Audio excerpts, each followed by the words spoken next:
दोस्तों, दुनिया में कोई भी चीज अनलिमिटेड नहीं है। हर चीज का कहीं ना कहीं अंत होता है। तो क्या बिल्कुल उसी तरीके से हमारी डिस्कवरी का भी कोई अंत है? क्या कोई ऐसा बॉर्डर है जिसके आगे हम कितनी भी कोशिश कर ले या कितने भी विकसित हो जाए फिर भी नहीं देख सकते हैं? तो देखा जाए तो इसका जवाब है हाँ, बिल्कुल। अंतरिक्ष का एक लिमिट है जिसके आगे हमारी इंसानी सभ्यता कभी भी नहीं जा पाएगी, चाहे फिर हम कितने भी विकसित हो जाए और हमारे पास कितने भी बड़े साइंस फिक्शन वाले गैजेट्स आ जाए, लेकिन फिर भी हम कभी भी उस लिमिटेशंस को क्रॉस नहीं कर पाएंगे। तो आखिर वो कौन सी लिमिट है, आखिर वो कौन सा बॉर्डर है जिसके आगे हम इंसान अंतरिक्ष में नहीं देख सकते? चलिए इसके बारे में विस्तार से जानते हैं। हेलो दोस्तों, मैं हूं आपका दोस्त सुरेश सांचोरी और आप देख रहे हैं रहस्य टेलीविजन यूट्यूब चैनल। दोस्तों, जब आकाश को देखते हैं तो हमें लगता है ये हमेशा के लिए ऐसा ही रहेगा। स्टार खत्म होते हैं और नए स्टार बनते रहते हैं और ये बिल्कुल किसी अनंत चक्र की तरह लगता है, लेकिन इसका भी अंत है। अब जैसे कि आप अपनी गैलेक्सी को देखोगे तो वो 2 लाख लाइट ईयर जितने डायमीटर में फैला हुआ है और इसके अंदर 200 से लेकर 400 बिलियन जितने तारे मौजूद है। ऐसे में अगर मैं आपसे पूछूं कि हर साल कितने तारे जन्म लेते होंगे तो आपका जवाब 1000, लाख या फिर करोड़ में भी जा सकता है। लेकिन मैं आपको बता दूं कि हर साल बस 3 तारों का जन्म होता है, क्योंकि पूरे यूनिवर्स में जितने तारे होते हैं उसमें से 95% तारे ऑलरेडी एग्जिस्ट करते हैं, यानी उनका जन्म ऑलरेडी हो चुका है और अब हम स्टार फॉर्मेशन के एकदम अंत में रहते हैं और हर साल जो 3 तारे जन्म लेते हैं ये और भी ज्यादा कम हो जाएंगे, क्योंकि हमारी शुरुआत ही अंतरिक्ष के अंत में हुई है। और बस यही नहीं, जो अंतरिक्ष है वो खुद हमसे दूर जा रहा है। जैसे कि जो हमारी गैलेक्सी है वो अकेली नहीं है। वैसे जब और गैलेक्सी जैसे कि एंड्रोमेडा गैलेक्सी और कुछ छोटी मोटी गैलेक्सी एक साथ आती है तो एक लोकल ग्रुप बनता है जो कि 10 मिलियन लाइट ईयर के डायमीटर में फैला होता है। और ऐसे बहुत सारे करीब 1000 से भी ज्यादा लोकल ग्रुप साथ में आते हैं तो एक सुपर क्लस्टर बनता है और ऐसे 1000 से ज्यादा सुपर क्लस्टर साथ में आते हैं तब जाकर हमारा ऑब्जर्वेबल यूनिवर्स बनता है, यानी कि वो यूनिवर्स जितना अभी तक हम बस देख पाए हैं अपने सैटेलाइट और बाकी सारे यंत्रों के जरिए। लेकिन दुख की बात यह है कि जितना ऑब्जर्वेबल यूनिवर्स हम देख पाए हैं, यानी कि जितने सारे प्लैनेट्स, गैलेक्सी, लोकल ग्रुप्स को हम देख सकते हैं, उसमें से 95% हिस्सों को तो हम कभी छू भी नहीं पाएंगे, भले ही अगर हम लाइट की स्पीड में भी ट्रेवल करें तो। यानी कि ऑब्जर्वेबल यूनिवर्स का भी 5% हम मुश्किल से देख पाएंगे लाइट स्पीड में ट्रेवल करने के बाद भी। अब इसमें पूरे यूनिवर्स के बारे में तो सोचना भी इम्पॉसिबल है और हमारे बस ऑब्जर्वेबल यूनिवर्स में 2 ट्रिलियन गैलेक्सी है।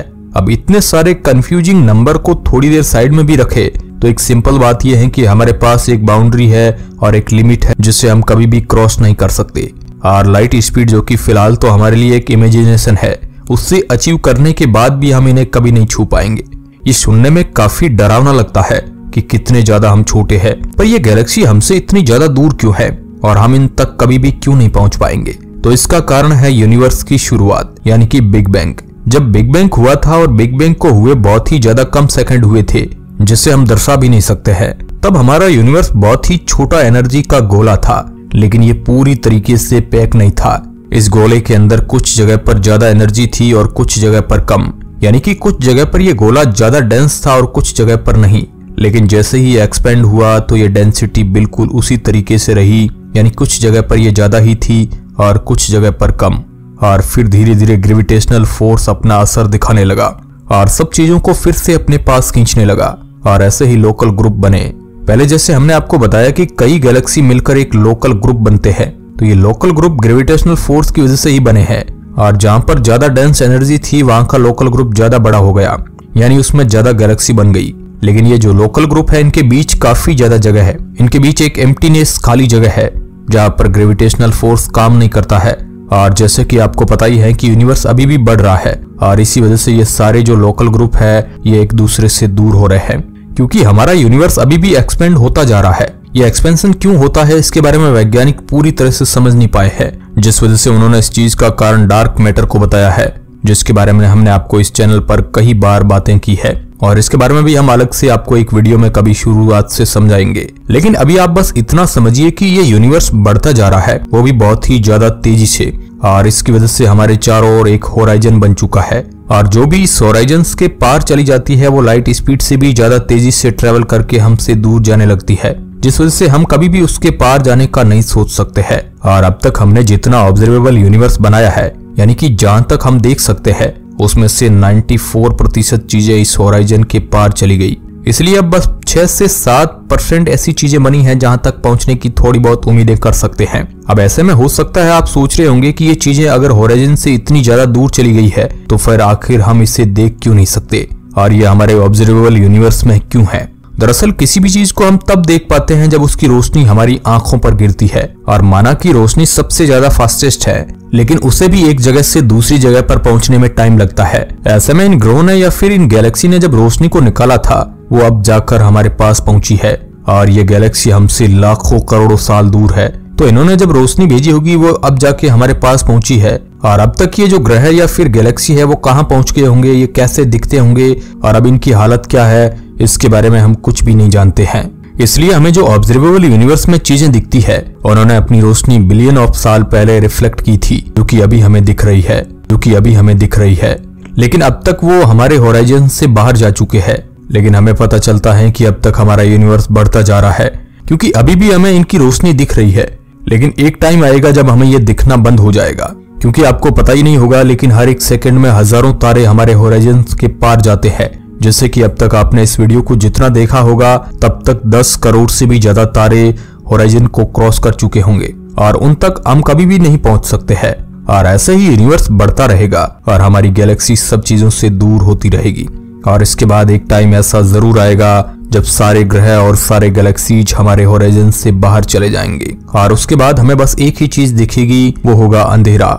लेकिन इन सब को होने में लाखों करोड़ों साल लग जाएंगे, इसलिए फिलहाल आपको इन सब चीजों से कोई फर्क नहीं पड़ना चाहिए। ऐसे में अभी भी हमारे होराइजन के अंदर 5 से 6% ऑब्जर्वेबल यूनिवर्स बचा हुआ है, जो कि बहुत ही ज्यादा बड़ा है।